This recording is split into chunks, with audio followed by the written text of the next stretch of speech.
you play basketball 2.5 hours a day, 3 hours a day, right? That's your job. That's what you get paid to do as an NBA player. What are you doing the other 21 hours? I mean, to me, that's when you should be preparing for your next day of work or your next, challenge. Now, I'm the worst. I mean, maybe I'm not one of the guys that you would probably model that, or I was going to say, did you do that every time?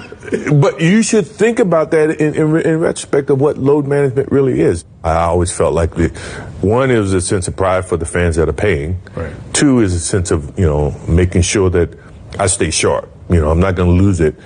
And three, I want our rhythm as a team to always be there. It can disrupt that synergy that's happening. Hal, would you have been a load management person? Yeah, right. You know me. You know me. You know me. I'd have still been pouting every time I came out of the game.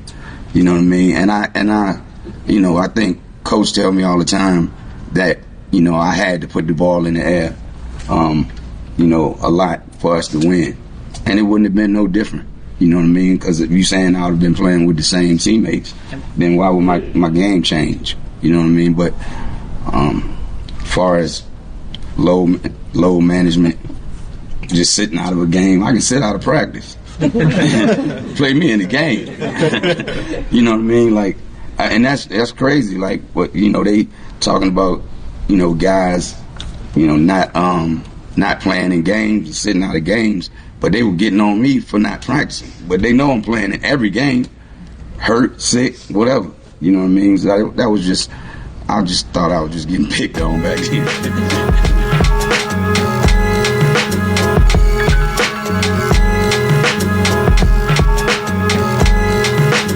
So welcome to another episode of The Court. Those two sound bites were from, of course, you should know by now if you're a big basketball fan, AI and MJ not even enticing or embracing the notion of load management. It was a no-no to them. It was a no-no to many of the greats that are now Hall of Famers or considered some of the greatest basketball players of our generation. It's just something that has just been very intriguing throughout this NBA era that has continued to be just decimated by this load management and the way it's been used and structurally being displayed in ways that has hurt the game in so many ways, not just in the NBA, but in other leagues throughout North America, specifically in the States.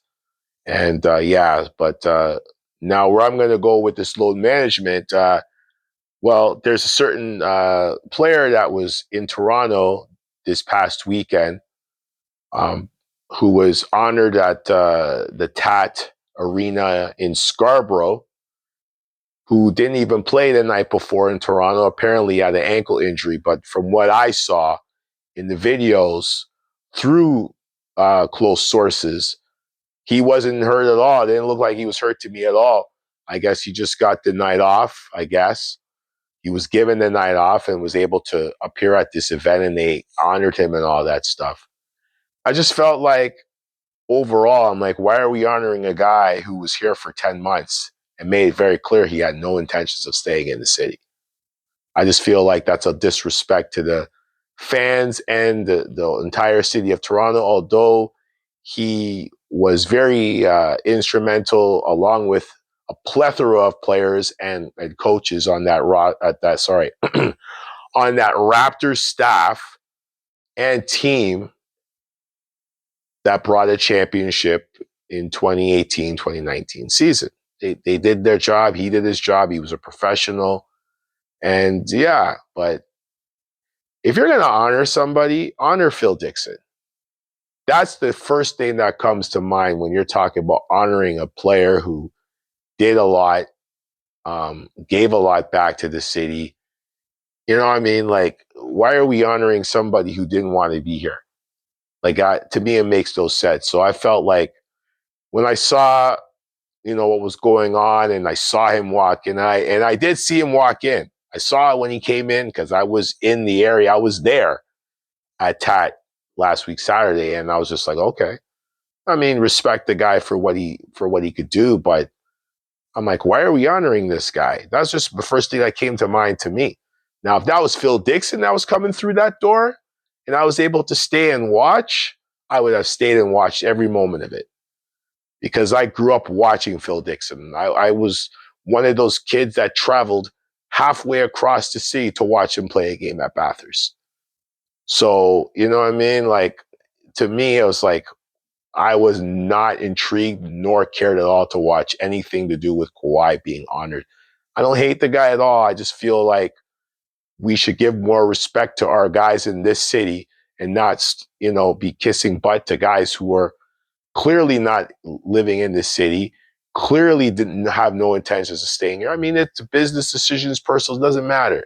You know what I mean? We have a problem with that in Toronto, not honoring the guys and girls that have been a very huge impact in our city and has given back to our city or given back to the GTA. So that was just something. And then the whole load management thing with him, he's like the king of it. People see that it's not an issue nowadays. I'm not saying everybody, but there are some people that say, well, you know what? There's 82 games are too long. Just like practice is too long, right? Just like watching game film is too long. Just like sitting down and reviewing game notes is too long. Everything is too long now for these generational players. Everything is too long. But not getting a paycheck is too long. Not spending time to improve your game or improve your mental health is not a problem, is a problem though.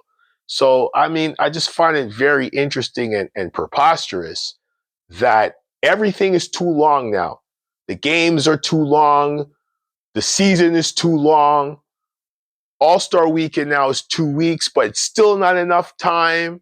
You know what I mean? Like, so I just think it's crazy. But nevertheless, listening to MJ and AI at the beginning was a breath of fresh air because it reminds all of us, that there are legends that are revered, but also respected the game. I think the key for me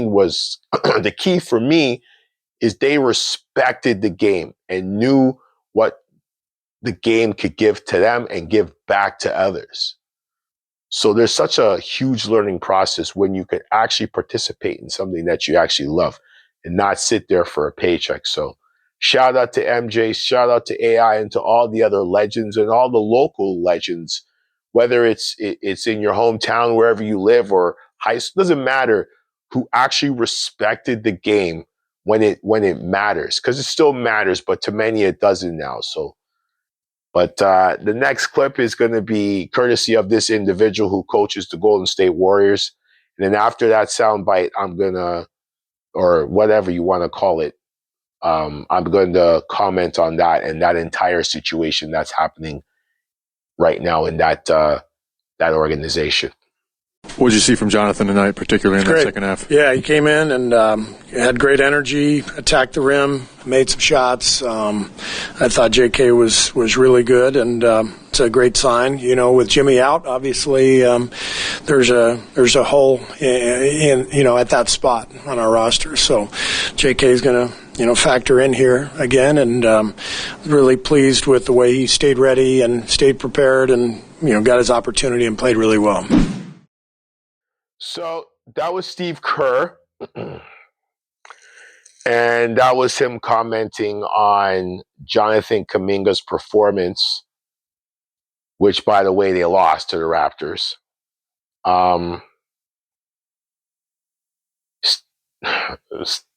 Steve Kerr, man, he said all the right things, but he sounded so fake.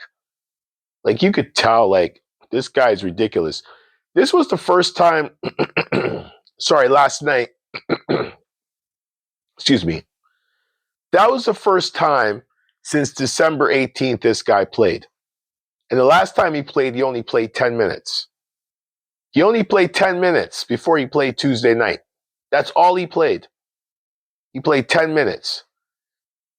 Remember in September, he took forever to resign. He signed a 2-year, $48 million deal to stay with them. And there was a team option that would basically say that the team could destroy the contract at the end of this coming season and renegotiate next summer. That ain't happening. So recently he asked for a trade, as many know, and that has just been very slow for the simple fact that the market for him is non-existent. Why would you trade for somebody that,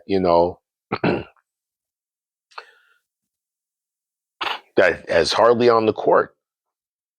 Like, he had 16 consecutive DNPs. I don't know if you guys know that. He had 16 consecutive DNPs, which means he wasn't even playing. So now, as most of you know who are basketball fans or just watch the game respectfully, Jimmy Butler got hurt the other night. Golden State plays the Raptors, which, by the way, Emmanuel Quickley, my guy there who played for the Knicks, I still love watching that guy. I still love watching this kid. Had a historical night. I'll talk about that in a second. But Kuminga, who's a leading scorer, let me just break it down. He was a leading scorer in that game. He only played 21 minutes. He had 20 points. He was 7 for 10. He had 1 3-pointer. He was 1 for 3. 5 rebounds, 2 assists, and 1 steal in only 21 minutes. He was the leading scorer for that team. They lost to the Raptors. And, Emmanuel Quickley, who had a historical night, unreal. And I watched some of that game. I was like, you know what? Let me watch some of this. Then when I saw Kuminga come on the court, I was saying to myself, man, I would have just put myself I would have deactivated. I would have told my agent to deactivate me. As soon as Butler got hurt, because they're going to call him. And then you got Steve Kerr coming, you did all this BS. Steve Kerr has got to be one of the luckiest players in the history of pro basketball. He walks into Chicago with MJ and Phil Jackson. He goes to San Antonio with Pop, Duncan, and Robinson. And then, of course, we all know what happens at Golden State with Mark Jackson. Mark Jackson unlawfully gets let go. We know why. We won't get into that. He walks into this gold mine and he wins a couple of titles. Steve Kerr has been in an advantage point situation for a long time. I'm not hating on that. It's just facts. He's taken advantage of it. He's made himself useful. But the well is run dry. The water is not coming in that well anymore. Enough is enough. You pick up this guy. You're not using him. I don't know whose idea was it. First of all, Bob Meyer, he's just like, I'm out of here. He wants no part of the blame or responsibility. He checks out. You bring in Mike Dunleavy, who's completely clueless on what's happening. Draymond and Steve Kerr are going back and forth every other game. I mean, it's just a mess. Then you see this, and the Raptors absolutely played a phenomenal game, by the way, against Golden State. Shout out to the Raptors. Emmanuel Quickley, let me get to him. 40 points, 10 assists, 7 for 8 from the 3-point line, 11 for 13 from the from the free throw line. Sorry, 11 for 13, 11 for 13 field goals in the field goal way. Raptors are obviously won. He was 80% from the floor. That's the first time in NBA history that ever happened. And if you get a chance, go on YouTube and just watch the highlights of that. This kid just put on a show, and I'm glad to see when kids do that. I still call him a kid. He's a young guy to me, but it was great to watch what he was doing. It was a masterpiece against a team whose coach is ridiculous right now, a coach who's playing with somebody's emotions, and I'm referring to Jonathan Kuminga. So it was absolutely amazing to watch this masterpiece. But to also watch Kuminga just do his thing. I know he's playing his butt off. He wants to get out of there. And hopefully he gets an opportunity to get out of Golden State, like ASAP. Like, that place is a mess. It's an absolute mess. Same thing with John Morant. Absolute mess right now in Memphis. There was a clip tonight with him against Atlanta, pushing and shoving with somebody. I don't even know who the guy is. It's been a mess. Him arguing with somebody that everybody had their phones and cameras on when they were in Europe. These things do happen with teammates, but unfortunately the media got a hold of it, which was pretty bad. They got to get him out. Really get him out of Memphis. Memphis is a mess. I mean, the trade market right now is ridiculous. It's preposterous. And yeah, it's crazy. Next order of business. Another guard was traded earlier this month, and I don't understand why they even traded him if they're not going to use him. But again, there was no market for him either. And it's been a trend now that the market for a lot of these players is non-existent. But listen to this soundbite, and then I'm going to continue on with the show. Obviously, you and everyone in the NBA wants to win a title one day, right? So when you look at this Wizards team, what kind of potential do you see in this roster for you teaming up with them and whatever Will and Michael want to build going forward to get to that top point? And is that a big part of why you came here? Of course. I mean, you don't want to go somewhere and just expect to lose your whole time there. I mean, for me, I understand, where we're at right now and where we want to go. So for me, like I said, over and over again, it may sound like a broken record, but this is a day-by-day process. And, including the summertime. I can't wait to bring those guys out to L.A. to work out with me this summer. You know what I'm saying? And I've been working out there every summer, and I usually bring teammates out there. And this is a lot of young guys, and so I can really, really bring these guys out there and make sure that they come out there and we all get some work in and runs and build that chemistry that way. And so that's a day-by-day process. So for me, I don't want to look too far ahead or set expectations on when this will happen, because you never know. Like, it happened faster than I expected it in my last place. So you never know when it can happen. But if you focus on the daily stuff, things are going to work out. It's a day-to-day process, and I don't want to look too far ahead. That sounds like a guy who's not confident in the position he's in right now. Not confident in himself. Not confident in the team, in the franchise. It's Washington. It's a dumpster fire.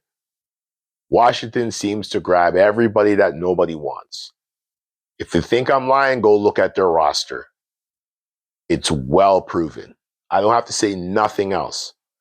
And Trae Young, who is the individual speaking in that sound clip, was traded on January 7th. And this was the trade. He was traded to Washington for CJ McCollum and Corey Kispert. That's it. No draft picks, no nothing. CJ McCollum, an expired contract, most likely, and a guy who's on his way out of the league, who's just a journeyman now, just whatever. Corey Kispert, who the hell is that? For Trae Young, who's a 4-time All-Star. Imagine that these two teams made a trade like that. Two teams, two franchises that I believe are not going anywhere anytime soon and have no aspirations in winning a championship. And Trae Young said very, very candidly in his press conference. He sounded like a guy like, nah, I'm just here to play. And by the way, he hasn't played a game yet for Washington. So again, it's just another thing, as I said earlier, the trade market right now for guys like Kuminga and Morant is non-existent, and they traded Trae Young for nothing. Then there was also a quote by Wizards coach Brian Keefe when they picked him up. And this is what he said, and I quote, "We're getting an elite playmaker, someone that's going to enhance the shooters, which we have a lot more of now, and Alex Sarr at the rim." And then there's a little thing on the bottom that says, "Trae's a changer for the Wizards franchise." How is he a changer if he's not even playing? These guys have warmed up the bench more than they've warmed up the court. It is so preposterous that right now to watch a basketball game and know that this is what's happening. It's like a mockery of what basketball really is. Like this, you got things going on in the NBA with the load management. You got the AAU stuff. You got the grassroots stuff. You got a bunch of stuff going on, which is going to lead me to this next clip.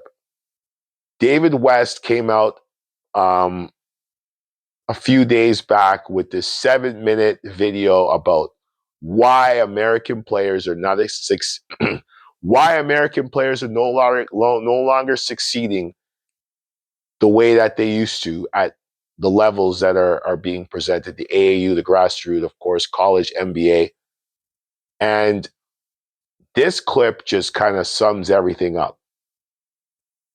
It really does. And if you haven't seen it yet, I'm going to put this entire video in its entirety in the info description of this podcast. It's going to be on Spotify, Apple, via YouTube also. It's actually on YouTube. And it's crazy what has happened to the game of basketball. So I'm going to do that.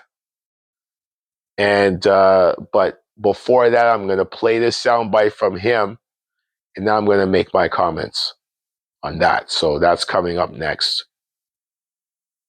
All the time, if you got a top 100, top 150 kid, and then people are promising you and telling you this and telling you that, you go spend a couple days out at the summer league. Walk around that hotel 7 o'clock, 8 o'clock at night and see the kid that was supposed to be the number 5 pick, supposed to be the number 1 pick, sad face because it might be the end of the road. He's 21, 22 years old. But again, he was never taught how to grind, never taught how to deal with setbacks, never knew what it felt like to be overlooked. He just been handed everything. This is what Iggy was talking about the other day. These kids are just handed stuff and given everything. Never have to figure it out on their own. Never have to deal with that uncomfortable moment where, nah, bro, you're going to the bench and you're going to figure out how to make something of yourself off the bench. You're going to figure out how to make something of yourself, simply by how hard you work. They don't got that. So when you look at the top end of the sport, we're not producing that level kid because of this type of environment. That was impeccable. You couldn't say it any better. Like the issues that are plaguing basketball across North America right now is ridiculous. And until people understand the difference between hustle and grind, it's not going to change. The American basketball system is going to continue to suffer. The Canadian basketball system is going to continue to suffer. And players are going to end up more on the outside than they are looking in. You get that top 15 player who thinks he's great. He's going to end up playing somewhere in Chile. You got that top 5 player in the States who's going to play in the McDonald's All-American and end up transferring to 7 different schools. And it's just going to continue. It's going to get worse. You got players going to the G League, doing this, doing that, and then going back to college because they got eligibility rights. Then you got players who are going to transfer, end up winning something, and then think that they're great. They're going to try to play the pros outside and then try to go to the draft. Like, there's so much craziness right now with basketball across North America. And until players understand the difference between hustle and working hard, aka grinding for that success is not given to you. There's a price to pay for it. Hustle, the price to pay is never good. Because in the process of hustling, you're going to have to step on people in a way that it could damage them permanently, or even damage yourself. So you have to be careful when you talk about hustling and how you're hustling. When the door doesn't open for you, now you're pissed. But if you did the right thing and gone through the protocols, that door for success would have been opened if you were grinding. Nothing is given, it's earned. So what David West said is spot on, and I'm going to have that clip, as I said, on the description at the end of this podcast. But man, oh man, Next up, Jeanie Buss, LeBron. It seems like these reports that are coming out from numerous sources is becoming it's becoming true. But again, it doesn't surprise me because I've been talking about this on previous shows. So listen to this soundbite, and I'll talk about it afterwards. It dates back to when LeBron joined the Lakers in 2018, and the whole framing of the narrative of LeBron, savior for a floundering franchise versus the front office receiving a lot of credit for him getting there, feeling it clutch, the control that they feel they at times exert over the organization, his ego. Then you fast forward to the 2021 Russell Westbrook trade, which was a disaster for the Lakers, and the front office and Jeanie feeling that LeBron was he didn't hold himself accountable enough for the way that played out. At times, I was told from sources that Jeanie talked about wanting to not sign LeBron to future contract extensions or even trading him away potentially. And then also, I should point out, they noted, my sources, that Jeanie mused that LeBron didn't express enough gratitude that the team drafted Bronny James in 2024. Hopefully, Jeanie learns her lesson in life because she's not the owner of the team anymore. But hopefully she learns in life. Because a lot of these second-generation owners don't have structure in terms of, again, back to hustle and grind. They don't know what the grind is. Jeanie Buss doesn't know the grind her dad went through to put this franchise on the map. She has no clue. He had 6 kids. None of them understand the grind. They hustle, but they don't know how to grind. The grind would have taught her so much. She wouldn't have given LeBron player control, but she gave him player control because she wanted to hustle. She wanted to have him in good spirits, keep him quiet, keep him, under control. But in a different way, it destroyed everything. Jeanie expected more from him. LeBron is probably like, hey, man, I can do whatever I want. This is the Adam Silver NBA, and he thinks he's the king, right? Everybody anointed him the king, right? So I don't hate on LeBron for it. Kudos to him. He got away with it, and now Jeanie Buss is, just out there. She's a governor for the team, and that's the way it is. So that's what it is. So anyways, ladies and gentlemen, that's another edition of The Court, and thanks for listening. I'm signing off. I'm out. Peace.